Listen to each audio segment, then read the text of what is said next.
ధనుసు రాశి వాళ్ళకి ఈ వారం 3 గ్రహాలు యోగిస్తూ ఉన్నాయి. 3వ స్థానంలో రాహుగ్రహ సంచారము, సప్తమంలో చంద్రగ్రహ సంచారము, లాభంలో రవిగ్రహ సంచారం చాలా బాగున్నాయి.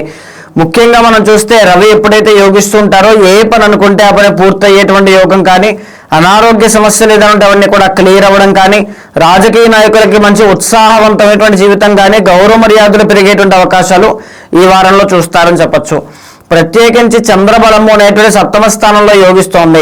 దీని మూలకంగా ఏంటి అంటే బంధుమిత్రులతో కలయిక కానీ, ఫ్యామిలీ టైం అనేటువంటిది చాలా బాగా ఎంజాయ్ చేయడం కానీ, విందు వినోద కార్యక్రమాల్లో పాల్గొనడం కానీ, ఆకస్మిక ధన ప్రాప్తి అనేటువంటిది కలగడం కానీ ఖచ్చితంగా కనబడుతుంది అని చెప్పచ్చు.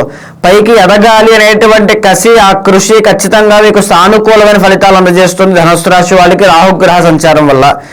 మేజర్గా 4వ స్థానంలో ఉన్నటువంటి శనిగ్రహ సంచారం వల్ల పనుల్లో నిర్లక్ష్యాన్ని, బద్ధకాన్ని, సోమరితనాన్ని పక్కన పెట్టి ఖచ్చితంగా డెడికేటెడ్గా వర్క్ చేయగలిగితే శని అనేటువంటి ఆయన మీకు భారీ విజయాన్ని ఖచ్చితంగా ఇస్తారు.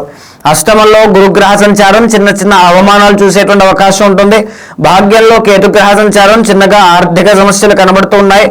శుక్ర కుజ బలాలు అనేటువంటి తక్కువగా ఉన్నాయి కాబట్టి రియల్ ఎస్టేట్ వ్యాపారం చేసేటువంటి వాళ్ళు కానీ, కన్స్ట్రక్షన్ ఫీల్డ్లో ఉన్న వాళ్ళు కానీ, ఉమెన్ క్లాతింగ్ సంబంధించిన ఫీల్డ్లో ఉన్న వాళ్ళు కానీ, సినిమా రంగంలో ఉన్న వాళ్ళు కానీ ఈ వారంలో కాస్త మిశ్రమ ఫలితాలు సామాన్యంగా కనబడుతున్నాయని చెప్పచ్చు.